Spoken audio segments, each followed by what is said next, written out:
Hello, and welcome to today's live chapter reading of Remember to Forget Me, Too Lost to Love, Book 1 by Hazel Storm, presented by Itsy Bitsy Book Bits.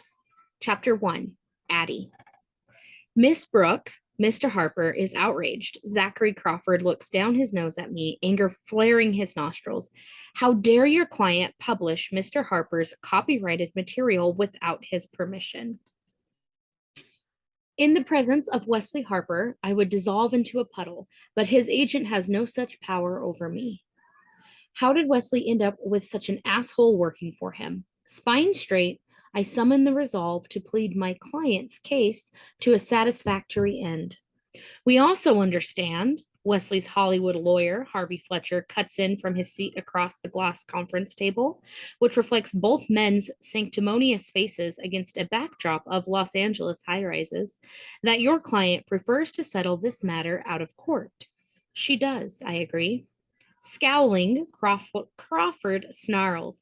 That book must be taken down immediately. Its removal has been confirmed, Fletcher replies, unperturbed. Wesley's agent parries. But who's to say it won't? It will not be republished, I interject. Crawford leans back in his leather chair with a huff. And, I say, eyes narrowing, I restate my client's innocence. The similarities between Mr. Harper's work and hers are purely coincidental. However, while she firmly believes the work published in Songs Unsung is her own, she acknowledges certain likenesses and wishes to offer a cash settlement to close this matter once and for all. Sounds like an admission of guilt to me, Crawford grumbles, jaw working. Not at all, the lawyer responds with a satisfied smile. Ignoring Zachary grumpy ass Crawford, I lean across the polished glass and present an envelope to Mr. Fletcher. The lawyer flips it open and pauses, no doubt struggling to count the zeros on the enclosed cashier's check. Game face in play, he nods, eyebrows wrinkling, Hollywood suntan skin up to his hairline. In light of this good faith gesture, I believe I can speak for Mr. Harper and offer assurances that his plan to file a suit against your client will be abandoned, Miss Brooke. With that $500,000 in hand, I sure hope so. The alleged copyright infringing songbook sold a dozen copies during the 10 years it quietly gathered dust on the electronic bookshelves of several online storefronts. The paperback sold for $1 above its printing cost and made just enough royalties to buy a double espresso. I dip my head in acknowledgement and rise. Then our business here is done. Thank you, gentlemen. While the testosterone charged agent exchanges looks with the lawyer, I turn on my heels and stride out of the high polished conference room. Money talks volumes if the number is big enough. I nod to the assistant sitting at the end of the red carpeted corridor and head for the exit, passing through a glass-walled waiting room edged with leather chairs. A man sits in one, bent over his phone, thumb typing with impressive speed. My steps falter. Wesley Harper, in the flesh, and he's sitting within 6 feet of me. My mouth dries up faster than a spilled latte in the Sahara Desert as I stare. How can he look so normal and like a god at the same time? His dark curls with their chestnut sheen, jaw sporting what has to be a permanent 5 o'clock shadow because every online picture of him has one. Muscled arms strain his designer t-shirt in all the right places. He's changed so much in ways the hundreds of interviews and music videos I've watched failed to reveal. Panic strikes me and my head starts to spin. I need to get out of here because if Wesley recognizes me, I'm dead. 10 years. It's been 10 years, Addie. I'm not that skinny, shapeless 13-year-old anymore. Besides, what are the chances he'll even look up from his phone? Heart skipping 3 beats out of the 4, I make a beeline for the glass doors, striding so fast it wouldn't surprise me if my shoes left a trail of melted carpet in their wake. As the doors swing shut, the sexiest voice on the planet chases me through the narrowing gap. Hey, excuse me, do I know you? Keep moving, Addie. If it weren't for these damned heels, I'd be scampering for the elevator like a mouse trying to escape an eagle. Chapter 2, Wesley. Sweet vanilla mixed with something more complex. The fragrance catches my nose, floods my chest, and tugs my chin up while a melody floats through my mind. Familiar, distant, fading. The notes and the scent drift into the past, leaving me blinking until my gaze hones in on a girl. That tumbling hair, those curvaceous hips, the snug fit of a pencil skirt over her ass.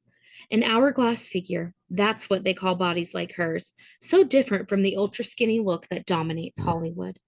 That glorious eye fill interrupts the quick fire text I'm thumbing, typing to my manager, aka mom, as instinct prompts me into action. Hey, excuse me, do I know you? I bounce out of my seat and jet after her. How could she have missed my desperate shout? Desperate. Meaning a shout that makes no sense because I'm anything but desperate, nor am I available or interested for that matter. So why the hell am I chasing after this woman? But my chest pounds and I have this weird feeling I know her. Except I don't. If I've seen her before, I'm sure I'd remember. Nope, she's a stranger, yet something has grabbed me by the balls and won't let go. A magnetic attraction that's, well, magnetic.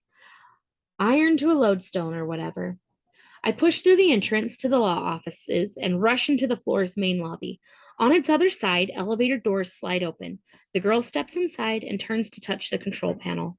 Wide blue eyes crystallize into dark sapphires as our gazes collide. Lips the shade of hot caramel part. She's stunning and stunned, judging by her wide-eyed stare and slack jaw. The elevator doors converge, leaving me alone in the lobby, staring at a Picasso-like image of my gaping face in stainless steel. Wesley, hey, Wesley, Zack calls from behind me. My shoulders droop, having missed the girl, but chasing after her is ridiculous. I turn to talk to my agent instead. He catches up and stops in front of me, wearing a smile that's way too bright for this early in the day. Hey, man, Zack slaps my shoulder, his smile morphing into a questioning frown. What are you doing here? Waiting for you. I tilt my head toward the law offices. Jennifer sent me up. She said you were meeting Harvey about a copyright something or other. Zack's chest rumbles with an indulgent laugh. That's right, a something or other you don't need to worry your head over. Worry my head over? That sounds like my mother. Zack crosses his beefy arms. The plagiarizer pleads innocence, but clearly has a guilty conscience. He laughs again. Given she wrote you a check big enough to buy you a lifetime supply of Americanos. He slaps a slender paperback with an envelope sticking out of it against my chest. Merry Christmas. Subtle, Zack is not. He is, however, always ready to dish up the charm or be an asshole as necessity dictates. I cock an eyebrow at him. Christmas was over a month ago, and I've more important things to discuss. Zack follows me as I head back to the law office, waiting for a room. Wait to the law office waiting room where I left my stuff. Well, he says, take a look when you're feeling down because that little piece of paper is guaranteed to pick you up. Yeah, now I have money. This supposed peace offering holds limited appeal. I grab my backpack off the floor and stuff the book and check into a front pocket. Zack stands at the door, holding it open as I stride out again. Hey, there's a cafe on the 30th floor. He nods toward the elevators. Let's go get some coffee and you can tell me what's on your mind.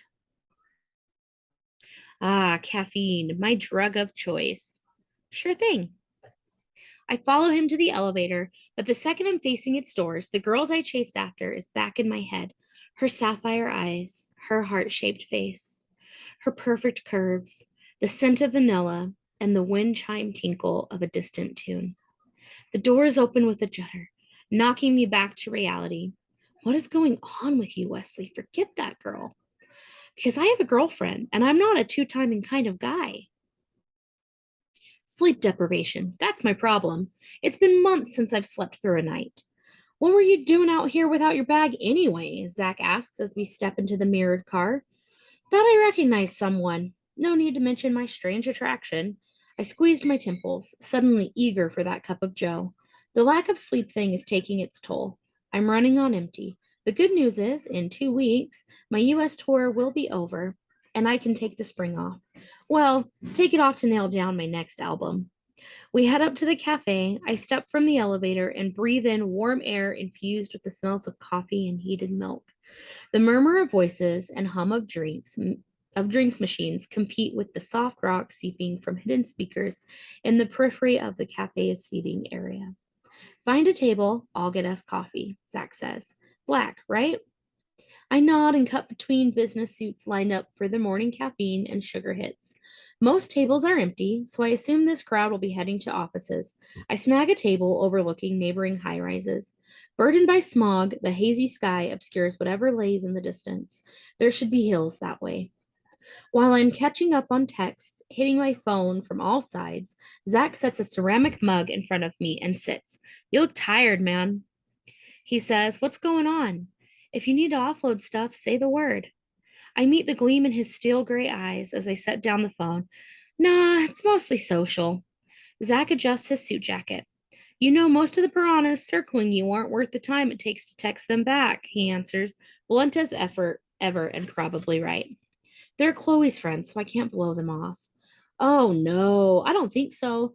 They told you they were Chloe's friends. I bet if you ask her, she'd agree that they weren't worth your time. I tip my head in vague acceptance, then sip my drink and close my eyes and wait for the caffeine to hit my bloodstream and the mental fog to lift. Wesley, take it from me. With a contented sigh, I open my eyes and look at him. Zack leans forward, laying an arm on the table. As your popularity grows, you must be more selective about who you call friends. You don't have time to buddy up with every Tom, Dick, or Harry who tells you they know so and you should care. They're not all like that, I protest into my cup. But you need to remember, not one of them is your friend because you happen to be Wesley Harper, a talented musician from New Jersey. All they care about is your celebrity status. You need to look out for yourself. That's all I'm saying. Sure, but being a jerk runs against the grain. I've been blindsided by toxic people more times than I care to think about. I even called some of them girlfriends. Yeah, I made plenty of mistakes as a starry eyed rookie in Tinseltown, but who wouldn't? And that's why you hired me, Zack says, breaking into my thoughts. I know how Hollywood works in ways you and your mom are still learning. I know Janine is anything but weak, but she isn't ready to play hardball quite yet, he winks at me. I've staff waiting to back you up. Deal with anything you need, like that plagiarizer, a reclusive old biddy from some rich family that decided paying you damages was better than being publicly humiliated. I laugh. Okay, who signed the check? Please don't tell me some sweet old lady because mom will kill us both for taking advantage of the elderly. Zack shrugs. Considering your mom set me onto this woman in the first place, she did? I wondered about Zack's don't worry about your head comment. We're hardly sharks, Wesley. That woman handed the check over. Who was I to say no? She? The reclusive old lady? I really don't like the sound of this. Nah, her granddaughter. She referred to our plagiarizer as her client, but that young thing was no attorney. He says, like there isn't a doubt in his mind. Just because she's young doesn't mean she isn't capable. I set down my cup. How do you know? Because she wasn't old enough to have graduated college, let alone make it out of law school. Seriously? I've been around the block a few times, Junior, believe me. He returns a smug smile. Now then, circling back, feel free to offload any stuff you want, and I'll see it's taken care of. Actually, there is something. The reason I came looking for you in the first place. I need to go out of the podcast interview. I need to get out of the podcast interview this afternoon. I have another event, and it's important to me. Zack nods. Fine, I'll deal with it. Just text me the details. Thanks. And could you have any interviews lined up over the next couple of weeks rescheduled until after the tour is done? I need to squeeze in as much rest as I can get between shows. Absolutely. We can't have our star performer burning out. Are you still having sleep issues? His eyes narrow with concern when I nod. Have you gone to a specialist? Several. One recommended sleep aids, and the psychologist suggested I suffered from some repressed childhood trauma. Repressed trauma? That sounds bad. Zack suddenly looks out of his depth. Do you think they're right? I roll my eyes. Nah, my childhood was fine. Being raised by a single parent might be considered less than perfect, but the truth is, I had my mom and both grandparents back then. The only issue I had was in high school. You know, the bullying thing. My doctor said memory loss wasn't unusual with head injuries, and mom constantly tells me I'm better off not remembering. And I figure she's right. My life changed drastically for the better once I was out of high school. Not so bad then, he says. And that scar you're sporting puts a feather in your cap in the eyes of your fan zone. I finger the mark on my cheek. Maybe. I like that it makes me more relatable to kids, I shrug. But my sleep issues are sure put a damper on things. Zack picks up his phone and types onto the screen. This afternoon's podcast and all interviews through the 20th will be rescheduled. He looks up. I'll have Jennifer put the updates in your calendar and drop you an email when it's done. Perfect. Thanks. That's what we're here for, Wesley, to put your mind at rest. I chuckle half-heartedly. If only I could get the rest of me to rest.